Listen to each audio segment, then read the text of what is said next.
Want to hear something amazing? Discover matches all the cash back you earn on your credit card at the end of your first year automatically, dollar for dollar, with no limit on how much you can earn. Extra cash? Come on, how amazing is that? In fact, it's even more amazing when you realize all the places where Discover is accepted. 99% of places in the U.S. that take credit cards. So when it comes to Discover, get used to hearing yes more often. Learn more at discover.com/yes. 2020 Nielsen Report. Limitations apply.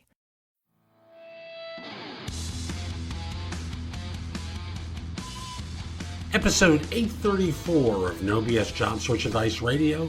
I'm your host, Jeff Altman, the Big Game Hunter, the head coach for JobSearch.Coaching.HQ.com. Welcome.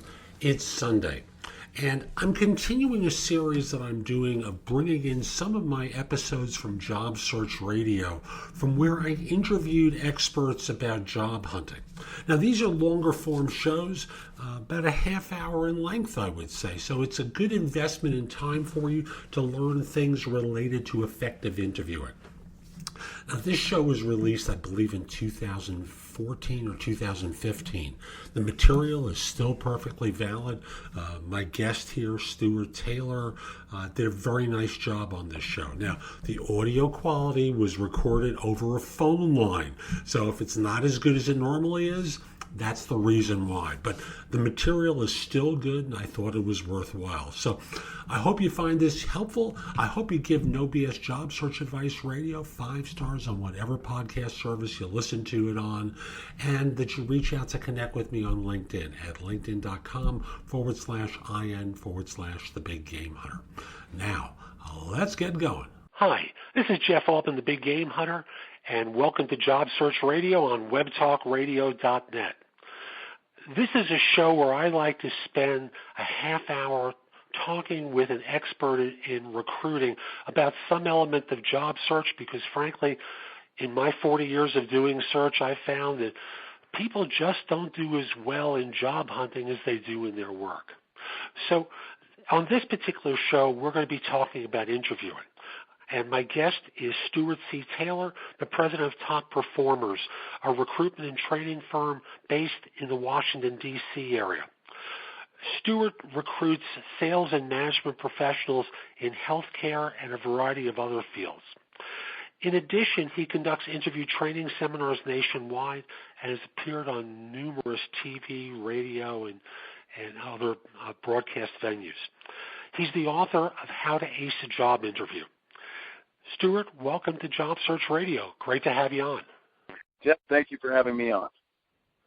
My pleasure. Stuart, one thing I know about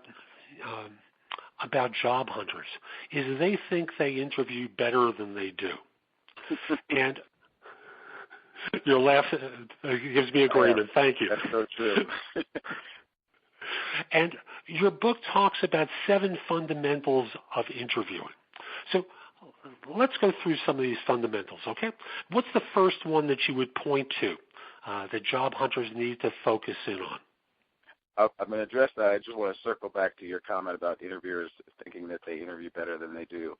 The test on that is if you've been on more than one interview and you didn't get the job, you can interview better. That's the answer. So if someone thinks they're interviewing really well and they've been on several interviews and have not landed a job, they should be paying close attention, because it's very expensive and time-consuming to go around the interview circle without actually getting the job, and most of those things are fixable things. So hopefully we'll get to address some of those today. I expect we will. Yeah. In terms of the fundamentals, the first one is really a knowledge of what you want. I have an analogy in my book, How to Ace a Job Interview, which I call it the dating analogy. And it's very simple, and it's applicable to probably 99.999% of the living, breathing population. And that's dating. Everyone has dated at some point. They've gone out on dates. And simply put, the dynamic between the interviewer and the interviewee is virtually identical to that of 2 people dating with the intention of marriage or a long-term commitment. And if people understand that simple premise, these fundamentals will make sense, and you can apply it on an interview. For example, if you've ever dated... The game plan is for everyone to fall in love. Yeah. Well, the only difference, the only exception to that dynamic being the same is you take out the romance, but everything else is really the same. The desire for long-term commitment, the trust, the ability to communicate, the common goals, the being better together than individually, all those things, just how you communicate, the interest, the expression of interest. And the knowledge of what you want, which is the first fundamental, which you had asked about. And so if you've ever been on a date where the person really didn't know what they wanted, but you know what you want, it's a very frustrating position to be in. And so when you're on an interviewer, the interviewer knows what they want. And when you show up, you have to demonstrate that you know what you want. You can't be all over the board. If they've got position A, you can't say, well, I'm also interested in B, C, D, E, and F, and I can do any of those things. You've got to be very focused to the specific needs of that employer. And it's interesting, Stuart, because I find that job hunters walk in, some of them have seen a job description, some of them really haven't, and they are kind of all over the place. It's why when I coach people myself about interviewing, I want them to get laser focused on being able to deliver the information that the firm is looking for as well. So I'll talk with them about what I call the single best question they should ask on any interview. That's basically, thanking them for making the time to chat, that they had spoken with Stuart about the position and gotten the description, but want to get their take on the job. And so could they tell you about the position as they see it, the interviewer sees it, and what they could do to help, so that way they could focus in and not be all over the place, as you pointed out there. Very good, and you touched on something critical, is I can't tell you how many people show up on a job interview that have not taken the time to find out what that job entails. So again, imagine a date, and your date says, I really want to marry you. I really want to be with you. You're the person I want to spend the rest of my life with. And then you ask them, so what do you know about me? And the person comes up crickets. They don't know anything about it. Well, all of a sudden, their credibility is gone. You no longer can take that person as a serious candidate. And it's the same thing on the interview. If you have not taken the time to research the job, find out as much as you can about what are the specific requirements of that job, what are the requirements of the needs for that company, and what are my interests, so that they're lined up. You can't convince an interviewer of anything. And one of the first questions they'll often ask you is, so what do you know about our company? What do you know about this position? And if you can't answer anything, it's kind of hard to explain why you're there. What sort of research, and how might they go about researching the company or the position? Well, that's the beauty of it. It's really easy. I mean, everyone has the Internet at their fingertips, literally with iPhones. So one of the things I tell people, I do seminars, and one of the things I talk about in the seminars is there's no excuse to walk into an interview that you've had more than 5 minutes notice of without any information about the company. Because in 5 minutes, I can turn on my iPhone, go on the Internet, Google the company, and find out something about the company. Not even. In 2 minutes I can do that. So granted, most people have well more than 5 minutes to prepare. So if you haven't done that, when you have an interviewer, you're basically telling the interviewer, you weren't worth 5 minutes of my time. And so flip that. On the other side, it is so easy to access the information. You can do a web search. You can do go to their website, which is very helpful, although that's company-sponsored information, but it's a great start. So it'll give you what the company is promoting about themselves, which is important to know. Companies don't generally put out any dirt on themselves or anything that's wrong with the company, so that's where you're doing some additional due diligence to find out what is this environment, what's the climate, and it's not so much to say I'm not going to interview with this company, but it's to understand, hey, here's some of the challenges this company is dealing with in the marketplace, and now that I understand that, I can plug myself in and say, hey, here's how I can help address some of the challenges and the real-life situations that I might deal with as an employee of your company. Google searches, talking to existing employees, talking to companies' clients, their customers are a great source of information because they have nothing to hide. They'll tell you what they like, what they don't like, the challenges, the pitfalls, etc. So you have a good understanding of the scope of the position. Beautiful. Great information, Stuart. Now, I know I took you off on a tangent a little bit there, but I think it's good material that you provided. So we covered the first one, knowledge of what you want. and then I took you off into the tangent of researching the firm, the job, and how to go about doing it. What would you say that the next fundamental is? Well, interestingly enough, the tangent was the next one. So your tangent perfect. is perfect. is understanding the job and understanding the company. And that goes back to taking the time to find out if you can get a job description, read the job description. This does several things. One is it demonstrates to the employer or the interviewer that, hey, you are valuable enough for me to take the time to prepare. And the other thing it does, which is really important, is if I know what the 5 key things are that are required to duties in this particular job, I can then, prior to the interview, determine, well, how do my strengths line up with those requirements?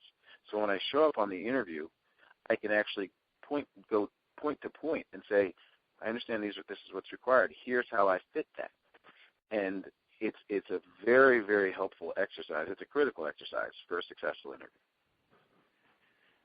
Very well put, and I agree with you wholeheartedly.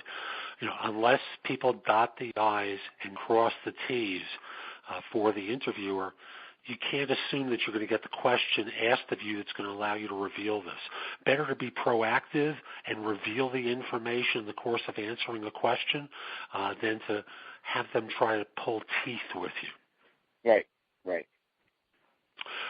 So we've got tips 1 and 2, or fundamentals 1 and 2. What would you say the third one is? Well, you've got to have the ability to do the job. So Stuart Taylor is not going to go try out for the NBA because I don't have that ability. I can play a little corner hoops, but that's it. So you've got to, and again, if I don't read the job description, I may think I have the ability, but I really don't.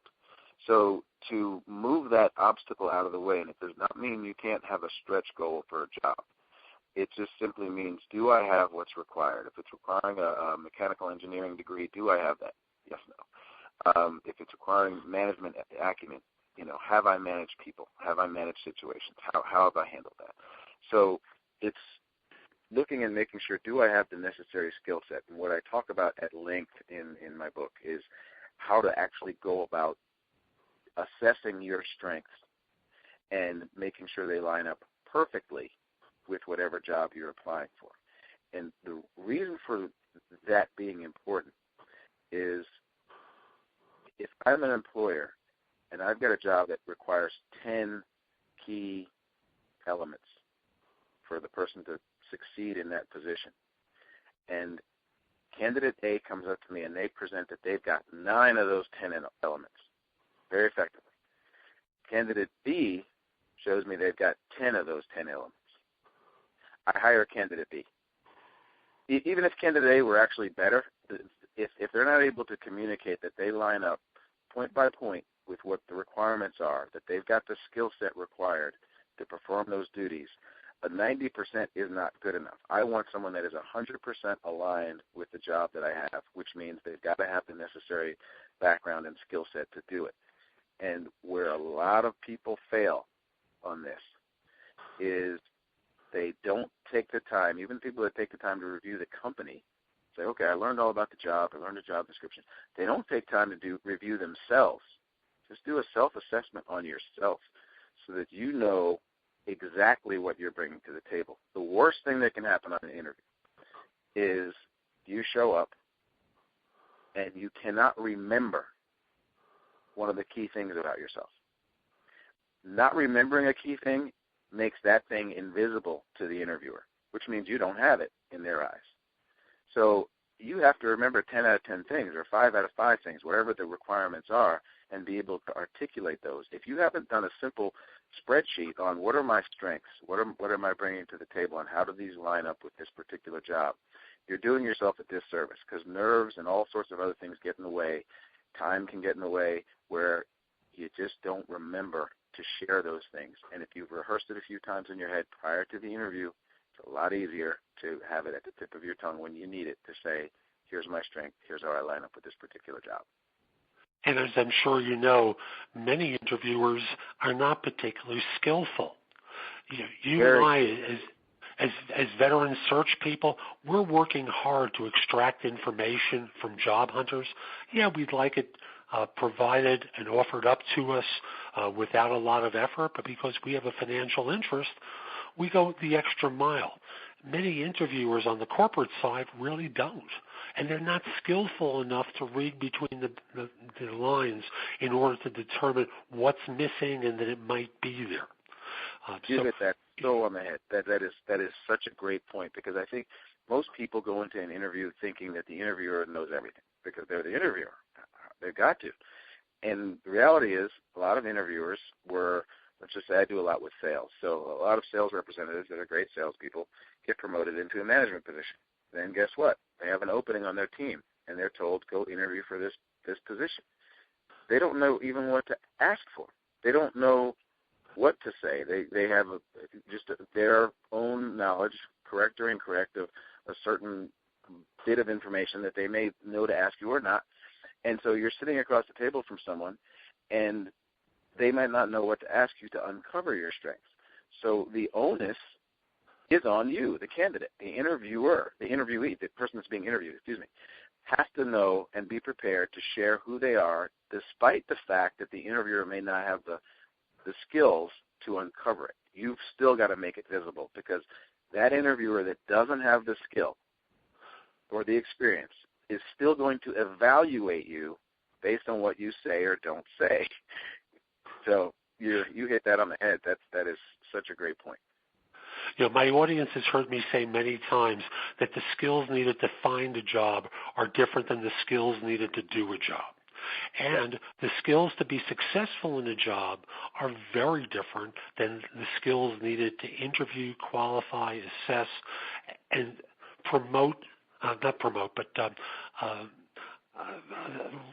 recruit and hire people for your team. They go hand in hand, but they're a completely different skill set. With the result being, as we both agree, there are people in the role of hiring not really all that capable of doing well in the hiring or the evaluation of the assessment. So the onus is on you, the job hunter, to make sure that everything is pre-chewed and pre-digested for the interviewer, so that when you walk out of the interview, there's not a doubt that you can do that job. Excellent.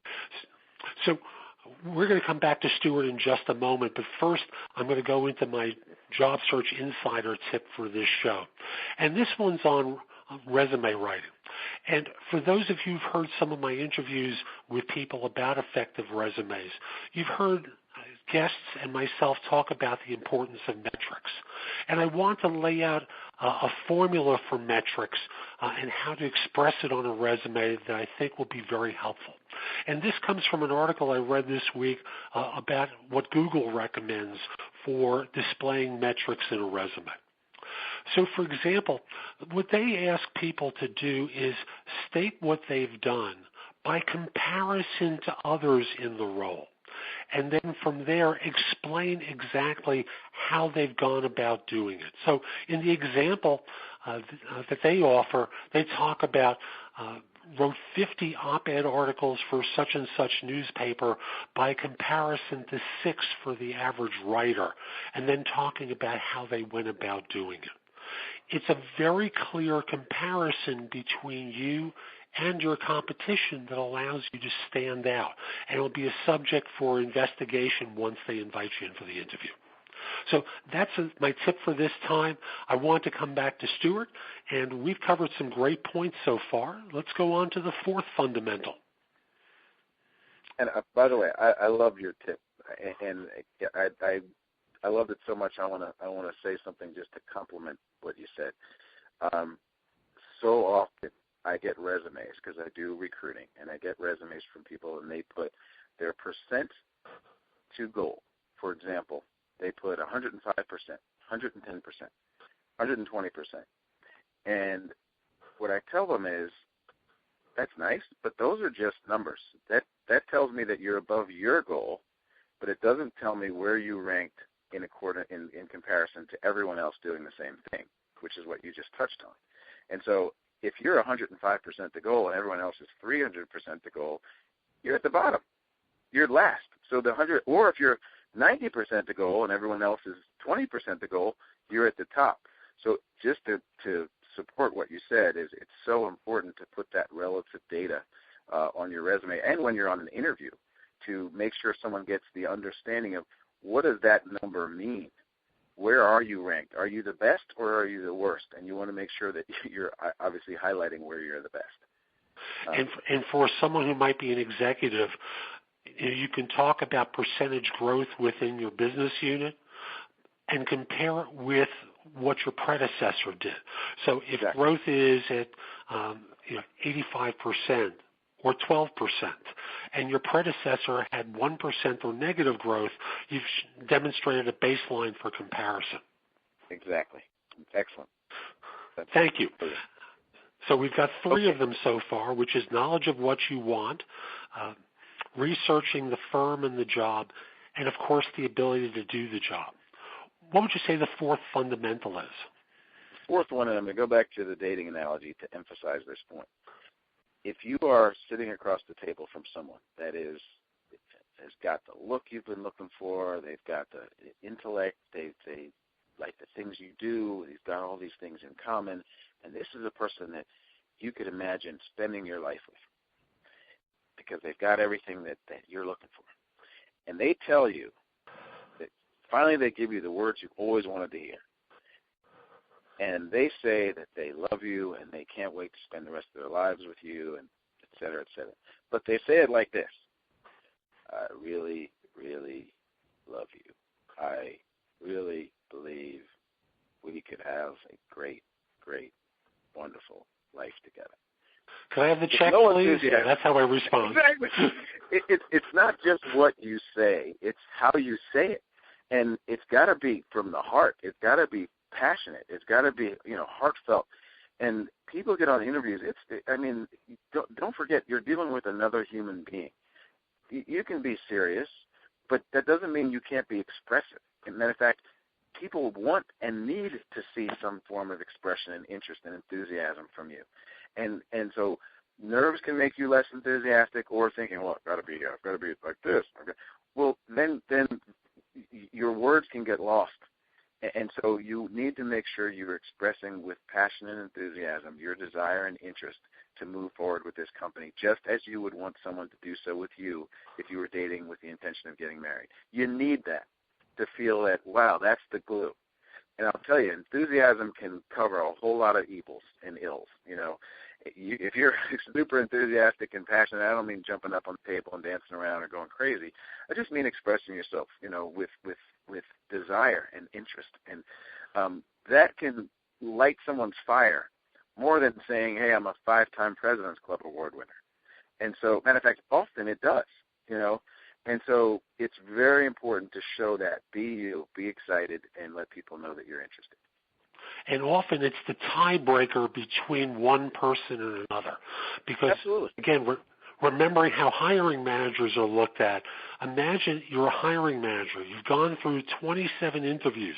You've selected that one. That one special person you want to spend the next 3 years with, working side by side. And lo and behold, you extend an offer that gets turned down. Suddenly it becomes a basis of conversation. Why they turn it down. And the meta message invariably is, what did you do wrong that you couldn't get them on board? So often when hiring managers are dealing with two people who are very close, one of the things that causes them to choose one versus another is, do I think I can get this person on? Absolutely. Thank you. Absolutely. And it's interesting. I'm just listening to what you're saying, and these principles for interviewing are also very effective on the reverse side for the employers. If you're interviewing with an employer that's completely dry and boring, you may not want that job either. Just like they may not want you if you're dry and boring. And so it's very interesting how the dynamics and the fundamentals are applicable to both the employer and the potential employee. One of the tricks I tell job hunters, I've got a YouTube video about this, but one of the tricks I tell job hunters is the more they, meaning the employer, the hiring manager talks, the more they seem to like you. True. So very true. When they get to that point where they're talking a lot, they're trying to sell to you because it matters to them that you're coming on board, and they want to leave you with a good feeling. It does two things. It does exactly that. They're doing that, and people love to talk about themselves. And if you create an environment where someone can do that, they feel better about you. It's like, wow, I was able to express myself here. And so it covers both aspects. Beautiful. What would you say the next fundamental is in interviewing? You got to have a positive attitude, and we don't have time today to get into all the specific details of what that means. It's a very deep statement by having a positive attitude. It doesn't just mean saying, hey, I can do this, which is part of it, but it is very important to go into an interview really with no negativity at all. And good interviewers will try to get you to tell on yourself or say something negative about yourself or say something negative about someone else or say something negative about a situation and see how you handle that. A good interviewee, which are all the people listening for jobs, will know that I don't care how many times someone asks me to try to say something negative or trash somebody else or really speak disparagingly about a situation or individual, I will not do it. I will describe a situation that's challenging. I will describe an individual, perhaps, that was challenging.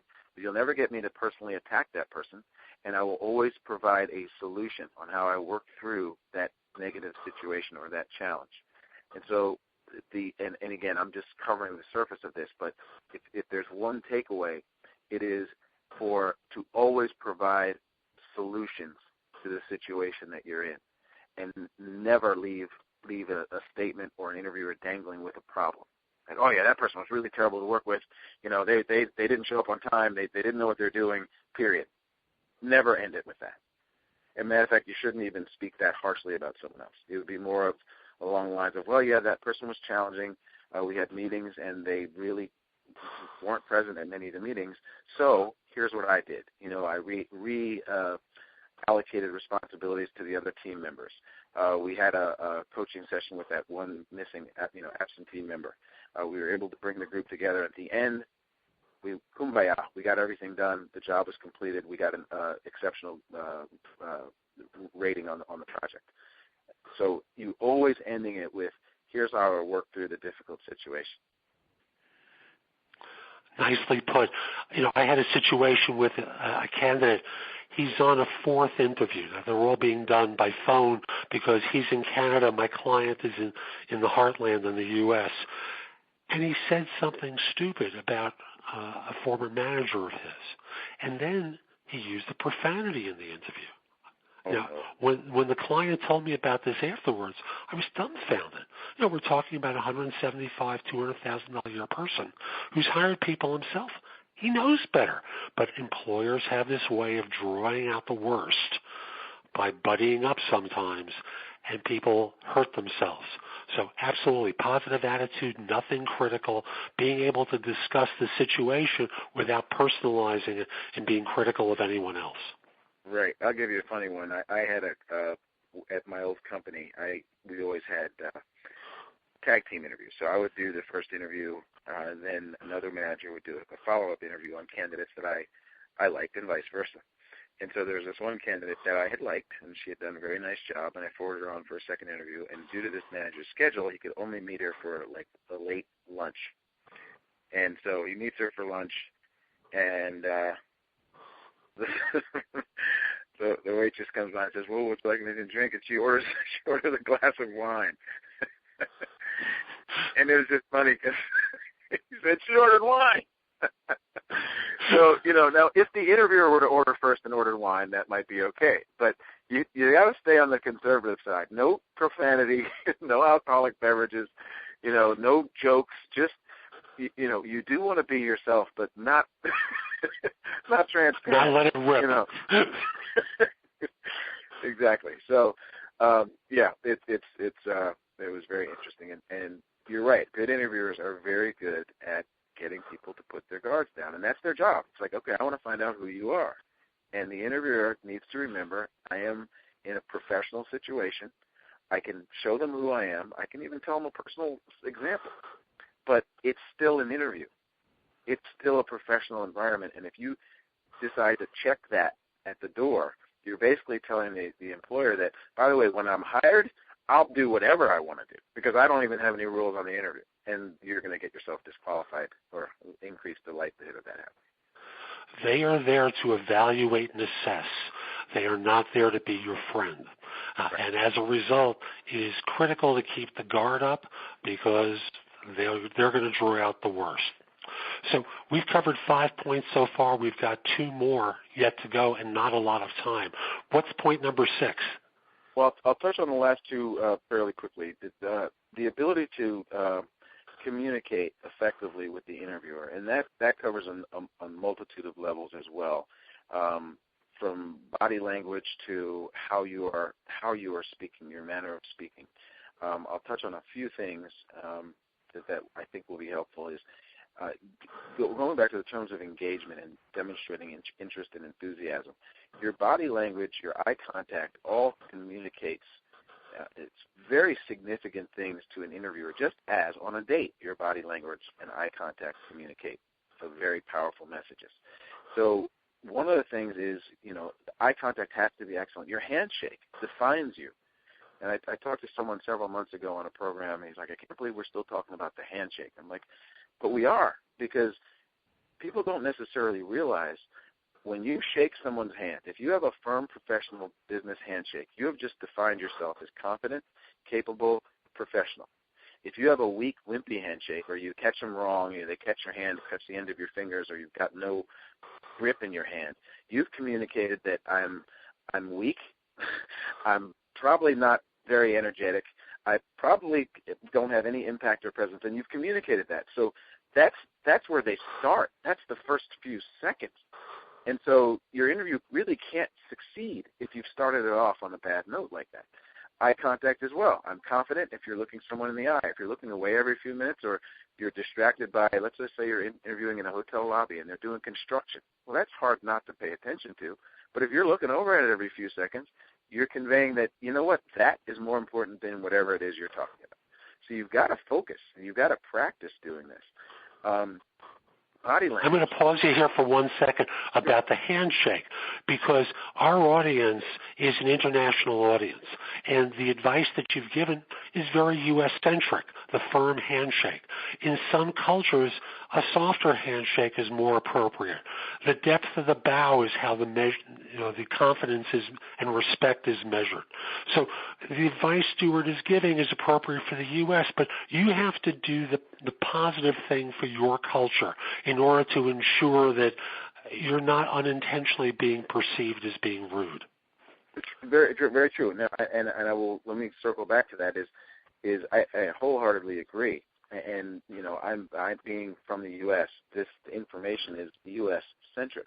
But if someone from another culture has a softer handshake and they come to the U.S., that is not acceptable. It still conveys the same, whether someone is from another country or from New York, and they are interviewing for the same position, and one person has a soft handshake because that's culturally acceptable in their culture, it will still communicate all the negative things in this culture.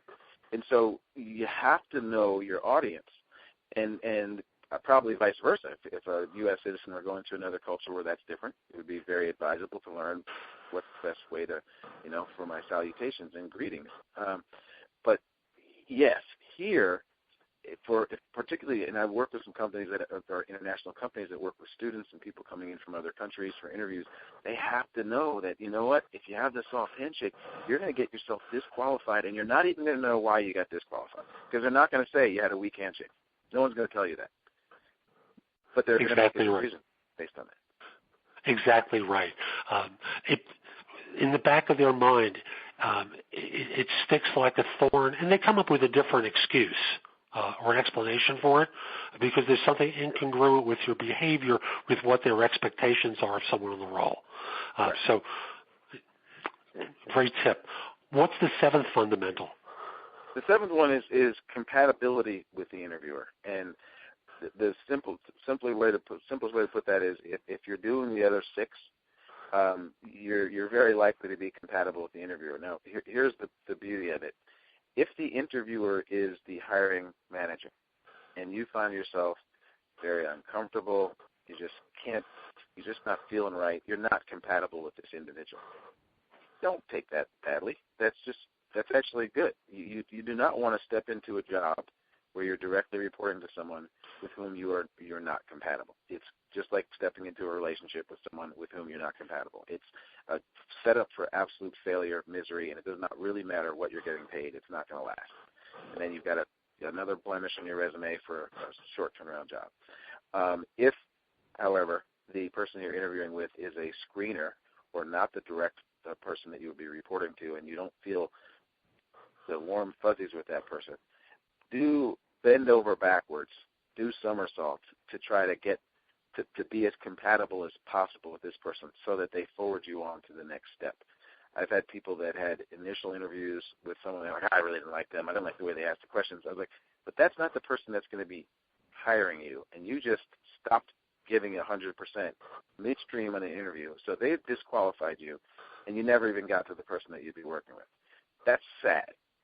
So sometimes you have to bite the bullet and say, okay, how can I adjust, or how can I just deal with this awkwardness to get to the next step? But there are lots of things, just from, again, it does go back to some of the physical eye contact, et cetera. One of the things, if an interviewer is speaking really fast, just from a relatability standpoint, try to speak out a little more quickly. And I don't mean make yourself uncomfortable, but if an interviewer speaks very slowly, and you tend to speak quickly, slow it down just a notch so that you are on the same kind of wavelength as that interviewer and increases their comfort level. I'll also mention that if you get lazy with the screener, you never know where you're going to run into them again. I've had so many instances where I've attempted to present someone to a client, and the firm tells me they met this person 2-3 years before and what their impressions of that person were at that time.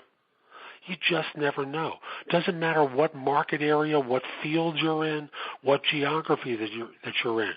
It may seem like an enormous market, but it's far smaller than you think it is. And you'll discover very quickly how many people know one another and how mistakes like this come back to bite you in the butt. Yeah. People don't forget. First impressions are almost impossible to erase. Very true. Stuart, this has been terrific. Thank you so much. How can people reach you? Okay, well, I've got a website. My company website is topperformers.com, topperformers.com, and it gives all sorts of means of reaching me or my company. We do recruiting, do interview coaching, interview training, both from the standpoint of job seekers as well as companies that are looking to help improve their management's ability to bring in and retain good talent. If someone wants to follow me on Twitter, my handle is GetTheJob123, GetTheJob123, and I have postings, and I'll be sure to post this program there as well, so everybody can follow. And you can reach me if you want to send a resume at resumes@topperformers.com. And where is your book available? The book is available on my website. It's also available on Amazon.com, and the book is called How to Ace a Job Interview by Stuart C. Taylor, How to Ace a Job Interview. And it's a quick, easy read. Take about an hour and a half to get through. And I'll tell you, the difference between moving on to a second interview or getting a job and not can be the difference of a thank you note, or the difference of something so small but usually fixable. And so what the book does is it covers all of the nuances, the subtle nuances, and the greater things, including the 7 fundamentals, that will help an individual really improve their interviewing skills. And like I said in the beginning, if someone's been on more than one interview or they haven't interviewed in a long time, this book has been helping everybody. Saying, I read the book, I got the job. I read the book, I got the job. And it's fun to read, believe it or not. Beautiful. Stuart, thank you so much.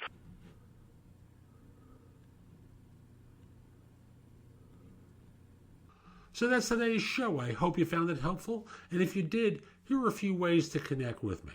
First of all, if you're interested in one-to-one coaching from me, email me at jeffaltman@thebiggamehunter.us. In the subject line, put the word coaching. This way I know what it's about. I can get back in touch with you. We'll figure out a time to speak for an introductory conversation so that I learn what your needs are and you can figure out if I'm the right person to help you. Generally, I work with people at a manager level and above, but I do make exceptions from time to time. If you're not at that level and want advice from me, the best way is through JobSearch.Community You. There I have curated information that I've developed and others have as well that you can watch, listen to, or read that's going to help you find work more quickly. Again, you can ask me questions through the site. I'd be very happy to answer your questions. I look forward to helping you in either of those two ways. And if we're not connected on LinkedIn, send a connection request to me at linkedin.com/IN/the-big-game-hunter. Mention that you listen to the show because I love hearing from fans, from listeners who have been helped by the show. And like me on Facebook. The page is facebook.com/nobscoachingadvice.com, or look for Jeff Altman, the Big Game Hunter there. Give me 5 stars, a great review. It helps other people discover the show. And I'll be back tomorrow with more. In the meantime, have a great day. Take care.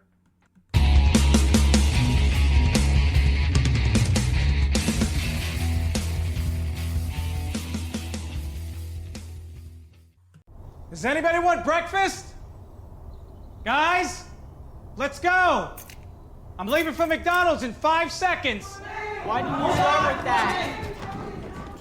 The Breakfast Stampede Meal. It's only at McDonald's, where there's a meal for every morning.